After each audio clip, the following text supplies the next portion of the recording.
मंच पर उपस्थित भारतीय जनता पार्टी के जिलाध्यक्ष श्री राजेश शुक्ला जी, जिला के प्रभारी श्री नीरज सिंह जी, लोकप्रिय सांसद और भारतीय जनता पार्टी के प्रत्याशी श्री राजेश वर्मा जी, और मुझे प्रसन्नता है कि राकेश राठौर आज स्वयं ही समर्थन देने के लिए इस मंच पर उपस्थित हुए हैं। प्रदेश सरकार के मेरे सहयोगी राकेश राठौर जी, एमएलसी श्री पवन सिंह चौहान जी, हमारे लोकप्रिय विधायक श्री निर्मल वर्मा जी, माननीय विधायकगण श्रीमती आशा मौर्य जी, श्री मनीष रावत जी, जिला पंचायत अध्यक्ष श्रीमती श्रद्धा सागर जी, पूर्व विधायक सुनील वर्मा जी, और यहां पर उपस्थित जिनके इस कार्यक्रम में आप यहां पर जिनके इस प्रांगण में आप उपस्थित हैं, ऐसे यहां के प्रमुख समाज सेवी श्री शरद चौधरी जी, रेडको खैतान से जुड़े हुए उनके सभी अधिकारीगण, भारतीय जनता पार्टी के सभी पदाधिकारीगण, भारी संख्या में उपस्थित बहनों और भाइयों, आज राष्ट्र नायक स्वदेश और स्वधर्म के लिए अपना सर्वस्व न्यौछावर करने वाले महाराणा प्रताप की पावन जयंती है। आज इस पावन जयंती पर मैं आप सबको हृदय से बधाई देता हूं, आपका अभिनंदन करता हूं। बहनों और भाइयों, देश के अंदर लोकसभा के चुनाव चल रहे हैं। चौथे चरण में आपको भी मतदान करना है। 3 चरण संपन्न हो चुके हैं, यानी आधा चुनाव संपन्न हो गया है। आधा चुनाव संपन्न होने का मतलब अब परिणाम के रुझान स्पष्ट दिखाई दे रहे हैं, और पहली बार है कि पहली बार यह दिखाई दे रहा है कि 3 चरणों के चुनाव के बाद पूरे देश के अंदर एक ही आवाज है, और वह है कि फिर एक बार मोदी सरकार का। मोदी सरकार के बारे में लोगों के मन में एक भाव है।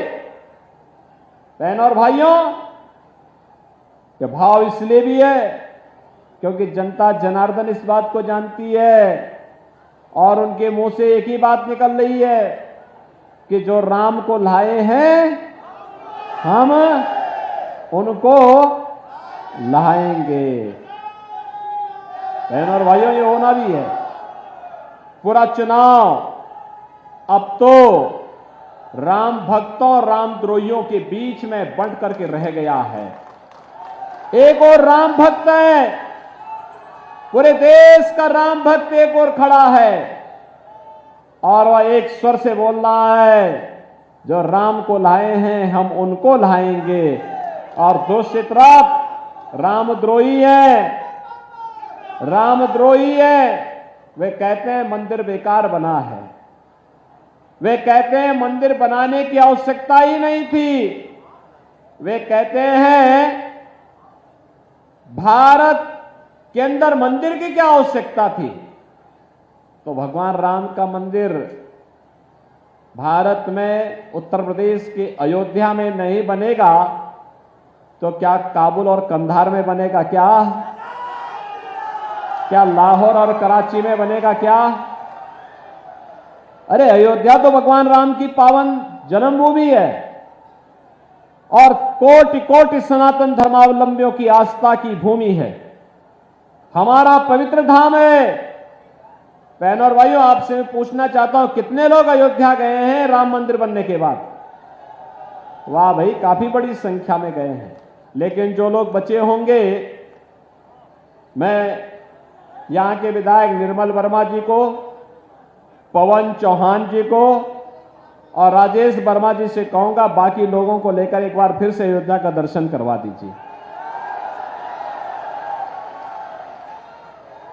आज की अयोध्या को अगर आप देखेंगे ना, आपको त्रेता युग का रामायण काल याद आ जाएगा कि भगवान राम के समय में अयोध्या ऐसे सुंदर रही होगी, और काशी में चले जाएंगे तो ऐसे लगेगा जैसे सतयुग सामने आ गया, साक्षात सतयुग के दर्शन हो रहे हैं।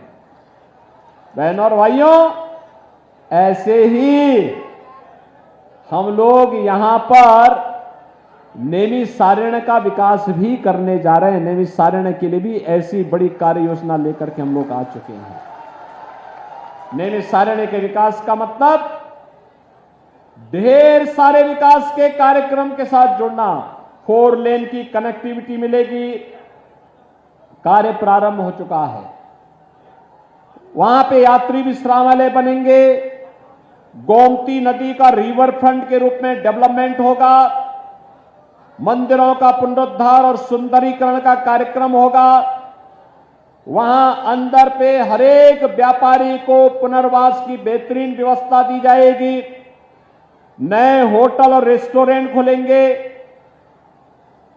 वहां पे इलेक्ट्रिक बस की सेवा के साथ लखनऊ के साथ जुड़ने जो सेवा हम प्रारंभ कर चुके हैं, लेकिन साथ साथ हेलीकॉप्टर की सुविधा के साथ भी हम जोड़ने जा रहे हैं। सीधे हेलीकॉप्टर से लोग पहुंच करके जिसको भी आना है आराम से आ जा सकता है, और धीरे धीरे करके मेट्रो भी लखनऊ से बाहर आकर के वहां तक पहुंचेगी।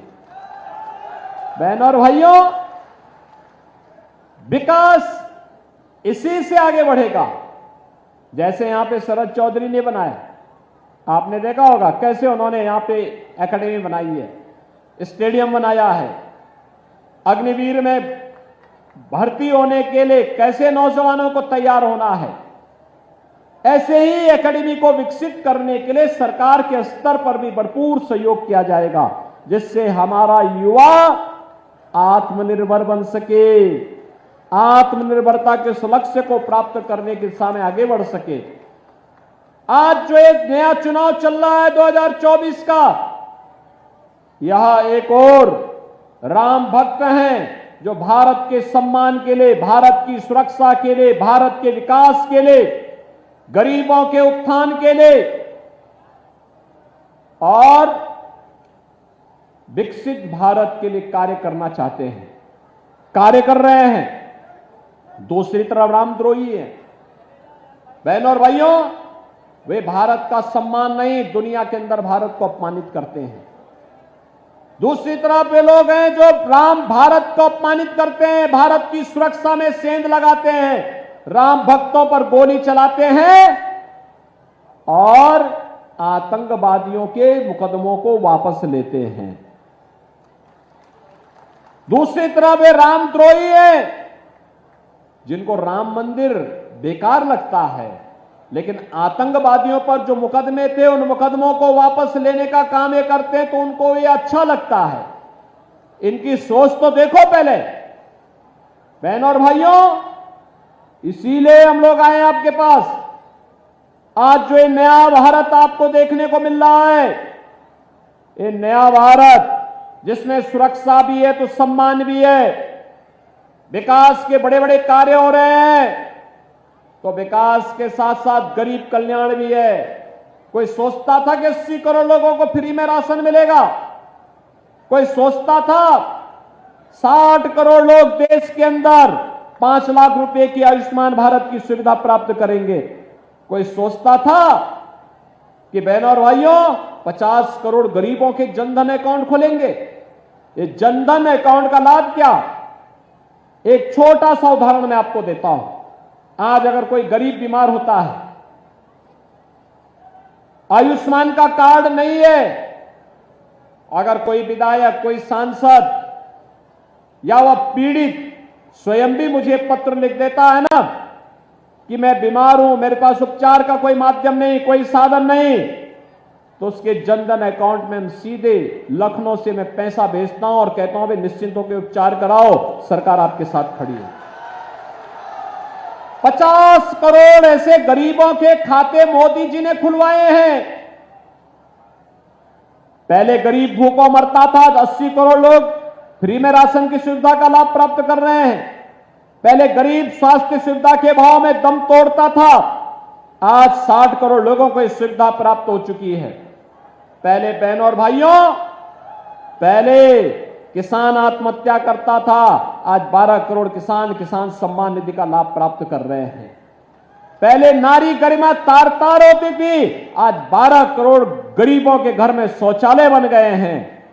पहले गरीब के घर में बरसात के समय में भोजन नहीं बन पाता था, क्योंकि लकड़ी नहीं थी, केरोसिन नहीं था, एलपीजी के सिलेंडर नहीं थे। आज 10 करोड़ गरीबों को फ्री में रसोई गैस के सिलेंडर देश के अंदर प्राप्त हुए हैं।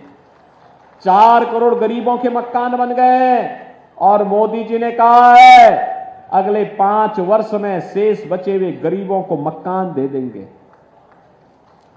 अगले 5 वर्ष में जो बचे हुए गरीब हैं उनको रसोई गैस का सिलेंडर फिर फ्री में देंगे। मोदी जी ने कहा है हर घर नल की योजना 100% सैचुरेशन के लक्ष्य को प्राप्त करेगी।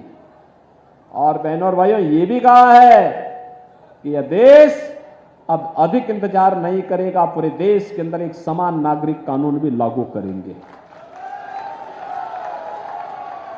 बहनों और भाइयों, आज जो एक परिवर्तन दिखाई दे रहा है, यह मोदी जी के चमत्कारिक नेतृत्व के कारण है। विकास भी है तो विरासत का सम्मान भी है, सुरक्षा भी है तो देश के अंदर हर नागरिक को सम्मान भी है। बहनों और भाइयों, सुरक्षा और सम्मान और विरासत और विकास का यह अद्भुत संगम एक आत्मनिर्भर भारत की परिकल्पना को साकार कर रहा है। और इसलिए जब चुनाव हो रहे हैं, कांग्रेस और सपा बसपा के लिए चुनाव सत्ता प्राप्त करने का माध्यम होगा, क्योंकि इनको सत्ता इसलिए प्राप्त करनी है जिससे अपने परिवार के लिए अधिक से अधिक धन लूट सके। लेकिन बहनों और भाइयों, भारतीय जनता पार्टी सत्ता में इसलिए आना चाहती है जिससे आत्मनिर्भर और विकसित भारत को साकार कर सकें, सपने को साकार कर सके। आत्मनिर्भर भारत का मतलब हमारा नौजवान आत्मनिर्भर होगा, उसके हाथ को काम होगा, उसको रोजगार मिलेगा, महिलाएं आर्थिक स्वावलंबन की ओर अग्रसर होंगी, किसान खुशहाल होगा, श्रमिक आत्मनिर्भर बनेगा, हस्तशिल्पियों का सम्मान होगा। और यह आत्मनिर्भरता विकसित भारत का आधार बनेगा। और विकसित भारत दुनिया को नेतृत्व जब करेगा तो दुनिया की कोई ताकत तब आपकी और टेढ़ी नजरों से देख नहीं पाएगा। कांग्रेस के समय आतंकी विस्फोट होते थे और पब्लिक से आवाज उठती थी कि आतंकियों के खिलाफ कार्रवाई करो, तो सरकार क्या कहती थी, अरे आतंकवादी तो सीमा पार के हैं। एक शब्द उनका मिलता था, सीमा पार के आतंकवादी है। और आज आतंकवाद का नेस्तनाबूद कर दिया गया। अब तो जोर से पटाखा भी फटेगा ना तो पाकिस्तान पहले सफाई देता, कहता साहब मेरा हाथ नहीं है, क्योंकि इसे मालूम है नया भारत है, छेड़ता नहीं है। अगर कोई छेड़ता है तो उसको छोड़ता भी नहीं है। बहनों और भाइयों, ये समाजवादी पार्टी क्या ये राजनीति करेगी? और इसको तो जनता जनार्दन के बीच जाने का कोई अधिकार ही नहीं है, क्योंकि इन्होंने नैतिकता खो दी है। जब सत्ता में थे खूब लूट खसोट किए, परिवार के सिवाय किसी को इन्होंने बख्शा नहीं। और पैरवी किसके करते थे? 2 प्रकार के लोगों की पैरवी करते थे, या तो अपने परिवार की या आतंकवादियों की और माफिया और अपराधियों की। आप सोचो, हर बड़ा अपराधी, हर माफिया सपा का शागिर्द था कि नहीं था? था ना। आप सोचो राम भक्त प्रदेश के पूर्व मुख्यमंत्री कल्याण सिंह जी का देहांत हुआ, समाजवादी पार्टी ने संवेदना के एक भी शब्द नहीं व्यक्त किए। लेकिन अभी हाल ही में एक माफिया मरा था, उसके घर में पहुंचे थे नहीं फतिया पढ़ने के लिए, गए थे ना। अब आप सोच सकते हैं राम भक्तों पर गोली चलाएंगे और राम मंदिर को बोलेंगे कि बेकार का कार्य हुआ है। और दूसरी तरफ आपने देखा होगा जिन आतंकवादियों ने राम जन्मभूमि पर आतंकी हमला किया था, काशी में संकट मोचन मंदिर पर हमला किया था, जिन आतंकवादियों ने लखनऊ, वाराणसी और अयोध्या की कचहरियों पर हमला किया था, और जिन आतंकवादियों ने सीआरपीएफ कैंप रामपुर पर हमला किया था, अखिलेश यादव ने सबसे पहले मुख्यमंत्री बनने के बाद किसी एक फाइल पे साइन किया था, इन आतंकवादियों के मुकदमों को वापस लेने का काम किया था। वो तो हाई कोर्ट को धन्यवाद देना चाहेंगे कि न्यायपालिका ने बचा लिया, अन्यथा वे आतंकवादी बाहर निकलते तो फिर विस्फोट करते, फिर हमले करते, आपकी आस्था के साथ खिलवाड़ करते। आज बहनों और भाइयों, कोई आस्था के साथ खिलवाड़ नहीं कर सकता। आज आपकी सुरक्षा में कोई सेंध नहीं लगा सकता।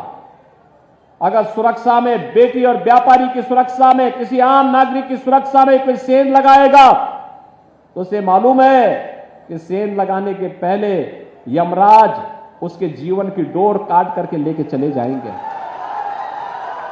आज उसे मालूम है कि केवल रामलला ही अयोध्या में विराजमान नहीं हो रहे हैं, बल्कि अगर कानून को हाथ में लेकर के कानून को बंधक बनाने का प्रयास करेंगे तो राम नाम सत्य है कि यात्रा भी निकल जाएगी।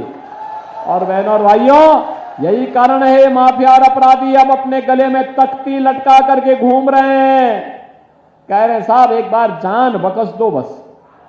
और बहनों और भाइयों, इसीलिए हम आए हैं आपसे कहने के लिए, ये सुरक्षा का वातावरण भारतीय जनता पार्टी दे सकती है, और ये सुरक्षा का बेहतर वातावरण का ही परिणाम है कि रेडको खेतान भी यहां पर 1000 करोड़ रुपए के निवेश के साथ आती है और सैकड़ों नौजवानों के लिए नौकरी और रोजगार का द्वार भी खोलती है।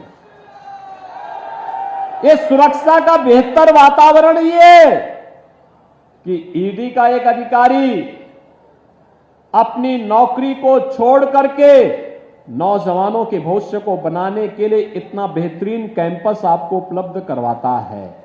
और इसलिए बहनों और भाइयों, आज हम सब आपके पास आए हैं कहने के लिए कि मोदी जी आत्मनिर्भर भारत और विकसित भारत को बनाने के लिए आपका समर्थन चाहते हैं, और इसके लिए मोदी जी के प्रतिनिधि के रूप में सीतापुर लोकसभा सीट पर से राजेश वर्मा जी भारतीय जनता पार्टी के लोकप्रिय प्रत्याशी के रूप में आपके बीच में हैं। राजेश वर्मा जी को चुनाव जिता करके भेजेंगे, विश्वास से चुनाव जीत करके जाएंगे। बहनों और भाइयों, चुनाव प्रचार के 3 दिन बाकी हैं, 10, 11 और 12, 13 को तो चुनाव ही होना है।